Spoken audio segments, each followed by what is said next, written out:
10ஆம் வகுப்பு மாணவர்கள் தேர்வு கண்டு பயமா, குறிப்பாக தமிழ் பாடத்தை கண்டு பயமா? கவலை வேண்டாம். நான் சொல்கின்ற வழிகளை பின்பற்றினா நீங்கள் அரசு பொதுத் தேர்வில் நல்ல மதிப்பெண் பெற முடியும்.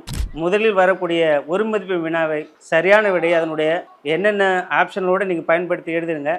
21 கட்டாய வினா வரும்.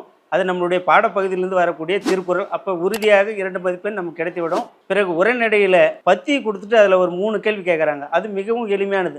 படிவங்கள் நிரப்புதல். இந்த படிவம் ரொம்ப 4 படிவம் இருக்குது. அந்த வினாவில் அவன் என்ன பேர் கொடுக்குறான், என்ன முகவரி, எந்த பள்ளி, அதை மட்டும் நம்ம படித்து வைத்து அந்த படிவத்தை அப்படியே நம்ம நிரப்ப வேண்டியது தான். அதே போல் 5 மதிப்பெண்ணில் படிவம் 1 காட்சியை கொண்டு கவிஞர் எழுதுக, சூழ்நிலைக்கு தகுந்தது போல செயல்படுதல், சொந்த நடையில் சூழ்நிலையை கண்டு நம்ம விடையளிக்க உடையில் அது ஒரு 5 மதிப்பெண்.